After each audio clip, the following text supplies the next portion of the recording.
The 1980s was a magical time for me because a good portion of my grade school and middle school years took place during that time. As you know, if you've watched any, or in some cases all of my videos, you've always heard me say when I mention 1976, then you probably can guess why it is a good year for me.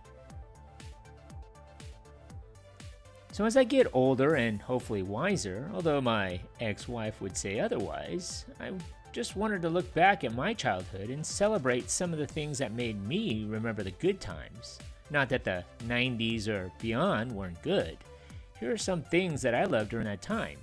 I'm sure everything is up for debate and you'll add other items to this, but these are the things that made my childhood memorable during the 1980s.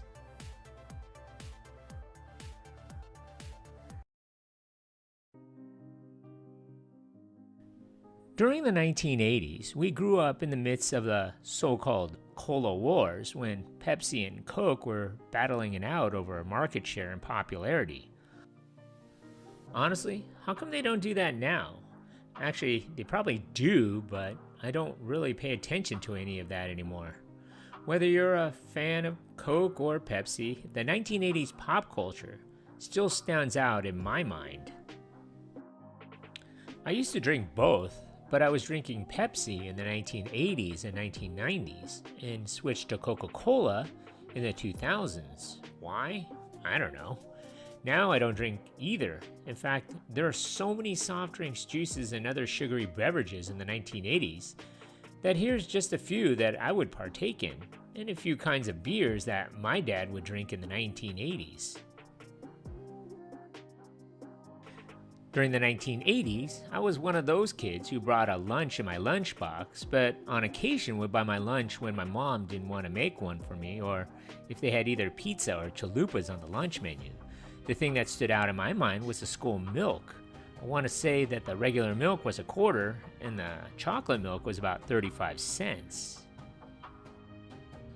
And speaking of milk, do you remember when they had acidophilus milk?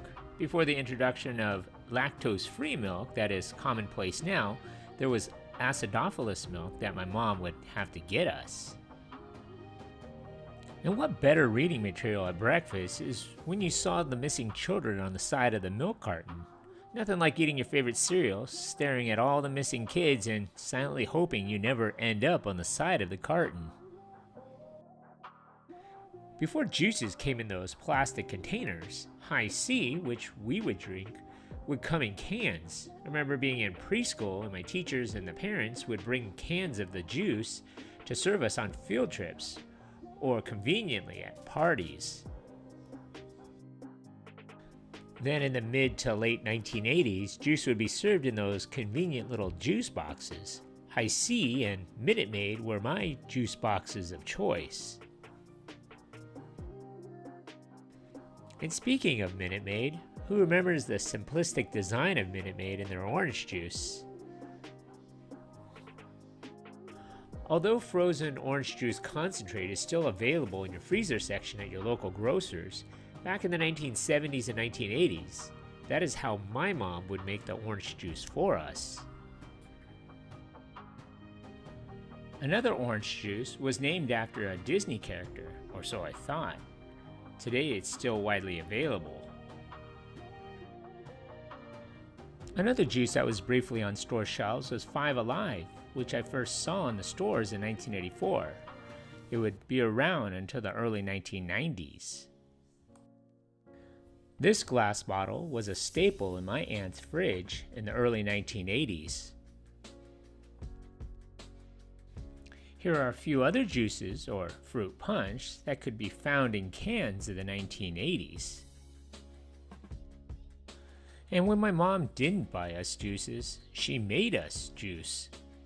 Tang from a can. You remember those big cans that it came in?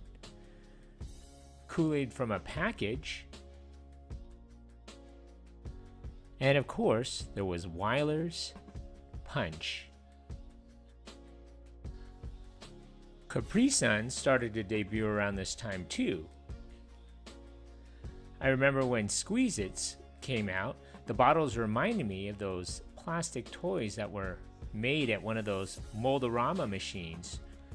They were vending machines that used injection blow molding to create plastic figurines, which were a common sight in museums, zoos, and other attractions, with the Museum of Science and Industry in Chicago having a notable collection. I remember when my parents would make their coffee at home. I remember when my TV would have a ton of those coffee ads advertising Sanka, Folgers,